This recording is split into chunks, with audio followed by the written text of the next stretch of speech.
Hi, and welcome to our final Getting to Know You Author Edition panel for Black Ink 2021. This is the panel that's going to feature our fiction authors. And as with all of the other Getting to Know You panels, each author will have 5 minutes to share their work with you. There will also not be a Q&A session, but as always, we encourage you to go to the arena and visit the author booth and learn more about them. So first off, we will have Miss Vanessa Riley. Vanessa is you.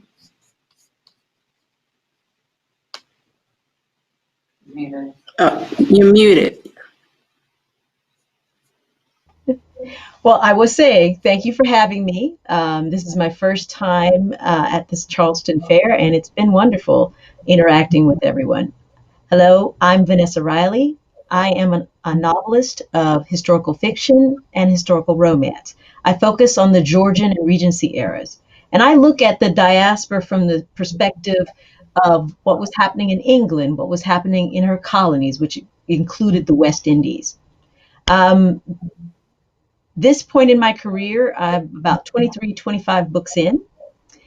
This year, we will have, I'm releasing An Earl, the Girl, and a Toddler, which is the second book in the Rogues and Remarkable Women series. This focuses, kind of think 3 Men and a Baby meets First Wives Club, but all set in the Regency. And everybody who's watched Bridgerton should know exactly what I'm talking about at this moment in time. The Regency era, which people are beginning to understand, was actually very diverse. There were between 10 to 20, between 20 to 30,000 free blacks living in London during the time of Jane Austen. So if everybody who watched Pride and Prejudice and you see that scene where Darcy's in London and he's looking for Wickham and Lydia, and you look around and you don't see a single speck of color on that street, that's wrong. We were there. We were in the households. Some of us worked as servants. Some of us were in the middle class owning businesses. Some of us were wealthy and became prime choices to being married off to second sons, people who were from aristocracy type families, but may not have had their fortunes.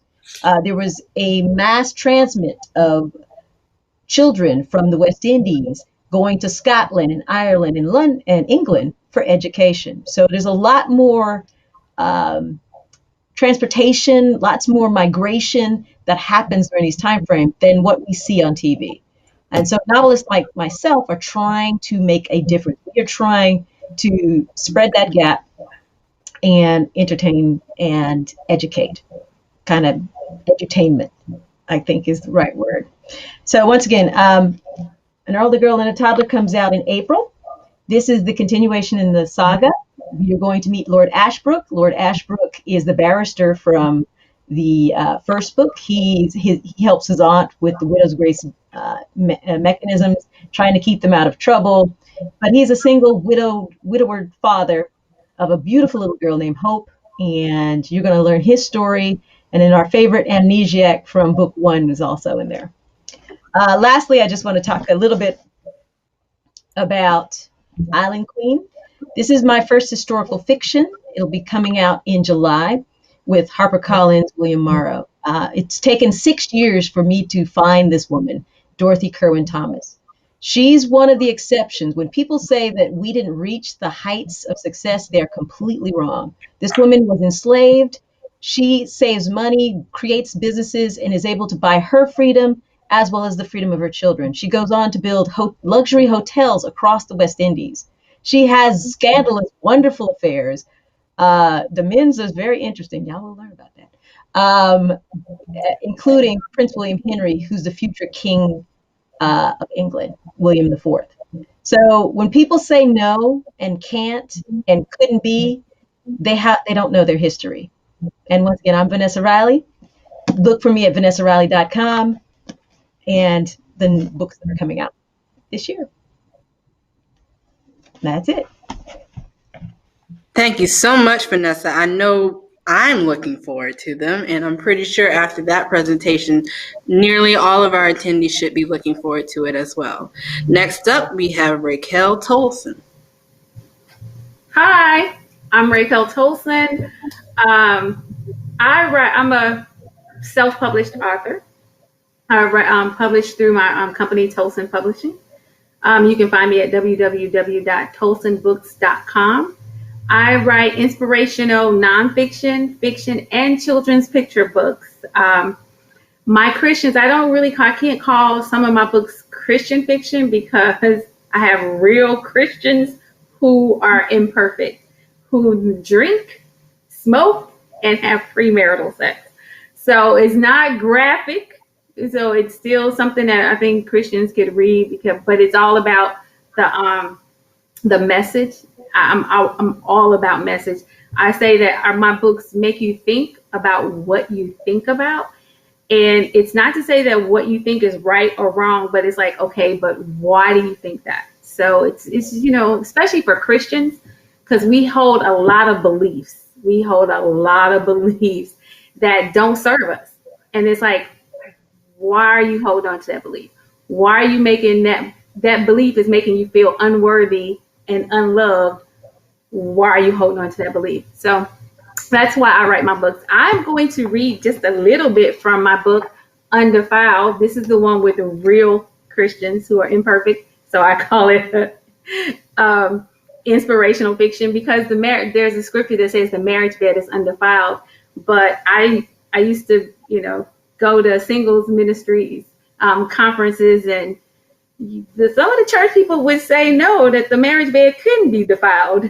So that's something that I wanted to kind of discuss in this book, what kind of things, and have people even think about what would defile your marriage. I mean, your marriage bed, if your husband or your spouse, or your wife, or if you're a man out there asked you to do something. It's like, oh no. Anyway, I'm going to read a little bit. This is like in the middle of the book. Liz, along with Kara, Nell, and Denise, sat around her dining room table, putting the finishing touches on her wedding plans to marry the man of her dreams. There were bridal magazines and hotel brochures scattered on the table, along with a couple of bottles of wine and a platter of snacks. Each woman had a glass of wine in front of her. Liz, everything is moving so fast, Denise blurted out in the silence. You just got engaged. She's not getting any younger. If she's going to push out another baby, she had better get this show on the road, Nell responded. Wow. I'm not that old, Nell, Liz defended. I just had my first baby at 40. Liz doesn't have to rush, Denise insisted.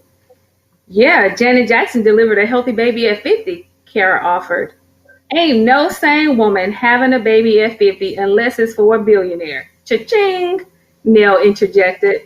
The women all laughed and nodded in agreement. We're not rushing to get married to have a baby. We don't think we need a long engagement. I feel like I've known Anthony forever. We've practically spent every day of the last 6 months together, Liz defended. Okay, just remember your Bible says a wife is bound to her husband as long as he lives. Make sure you know who you are being bound to, Denise warned. Dang, Denise, is there trouble at home? Nell inquired. You're making marriage sound like 12 years a slave. Nell took a sip of wine. Everything is good at home, Denise assured.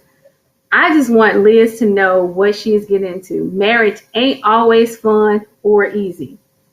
I know that's right. Even the fun stuff can get tiresome. Before we got married, I love to have sex. But now it just feels like one more thing on my to-do list, Kara confided. Oh, hell no. Y'all ain't gonna scare this child out of marrying the man of her dreams. I'm the one that has to deal with her on a daily basis. Lonely Liz is no fun, Nell complained.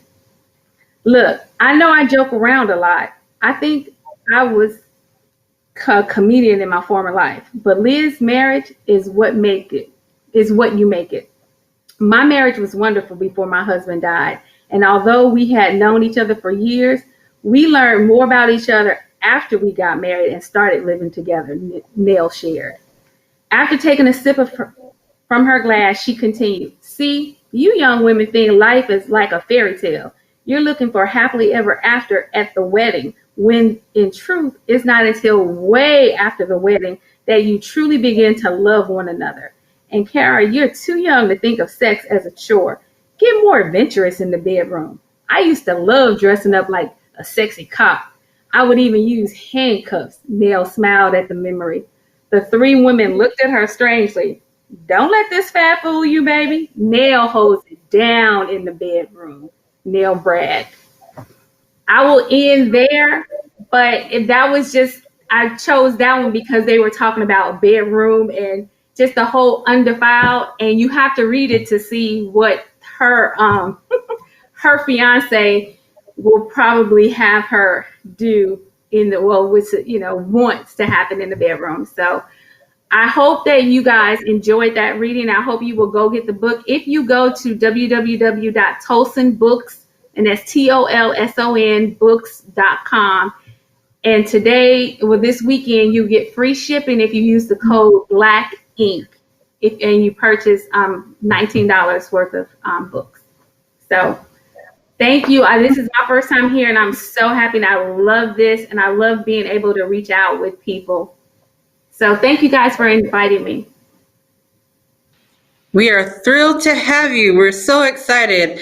And very quickly, we will be taking a break so that we can work out some technical difficulties, but we will be back in a jiff. Please don't leave. Stick around.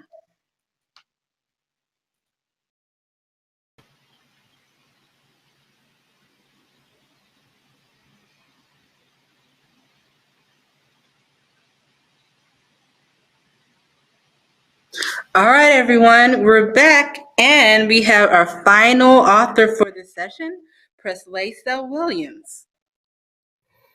Hello, everyone. My name is Preslaysa Williams. I write contemporary romance and women's fiction with an Afro-Filipina twist, which means that many of my characters, not all of them, are usually Black and Asian like myself. And I have a contemporary romance coming out this June with HarperCollins Avon Romance called A Low Country Bride. And so when I saw this event with the Charleston Black Ink Festival, I said, I have to be here. So I'm going to read a little bit from an excerpt from the book. This is the point where the hero and heroine are on a date, and the heroine reveals to the hero that she has sickle cell anemia, which, if you don't know, has a from the time of the beginning of the novel, she has about 10 to 15 years left to live, and she finally tells him that she has sickle cell. So let me get started here. Dapples of light streak through the tall oak trees. In front of her, the water in a small pond lapped up onto the walking path. The breeze skimmed its blue-gray surface, causing it to ripple. She tried to dredge up her last remnants of reasons not to get too close to Derek. His embrace erased all her excuses. He twirled a lock of her hair around his finger and looked into her eyes. Her stomach spiraled, a good spiral, the kind of spiral that dissolved all proper reason and good sense. You said, his voice a whisper, the garden is beautiful. It used to be my little escape from the real world. Peaceful place to be, he rested his chin atop her head. An old memory flashed in her mind. I came here a lot when I was young, with my straight to this forest and find an empty bench. I wrote in my journal here the yearnings of my heart. Derek pulled away. That's precious. I haven't opened a journal in a long time. She looked out at the dark shadows cast across this pond. Really? His voice tinged with what sounded like empathy. I didn't see the point. Another gust of wind whipped a tree into a frenzy. Stray leaves blew from the branches, recklessly swirling about. Anyways, that's what Maya became after her mother died. Lost, frenzied, aimless. You want to talk about it? Derek cupped her chin in his hand. Did she? Was she ready to share the not-so-pretty side of her life? Maya wasn't sure. Derek would probably stop time to listen to the quiet murmurings of her heart. He non-response. Either way, she sensed he wouldn't push the issue. He smiled. Another strong wind gusted. Standing with Derek in the garden, the place where she had written her hopes and dreams, made all that time spent writing somehow feel complete. The need to shed light on her silent wounds resurfaced. I stopped coming here after my mother died. I didn't want to sit here with a notebook in hand, exploring my feelings about her passing. She tried to sound casual while recounting the memory. It was too tough. Derek brushed his fingertips across her cheek. I understand that feeling. Grief jabbed its 1-2 punch. Weakened, still forced herself to speak. I know you do. A tear formed at the corner of her eye and she blinked. It must be so hard to have lost your mother and wife. It is. Derek's thumb brushed the tender area at the nape of her neck. The tears sprung to the surface, cruddy tears. She wiped it away. People always tell me it will get easier, but it never does. How have you coped all of these years? I don't know. I haven't figured that one out, Derek said. If he hadn't figured out a way to cope, then how will he react when she told him about her sickle cell? We all have our way with dealing with grief. Yes, his voice stretched to the edge of shredding. The tree branches rustled louder now, fighting against the wind threatening to break them. Maya buried herself deeper into the warmth of his chest. Despite her doubts, she loved being with him. She riffled through the memories, the conversations.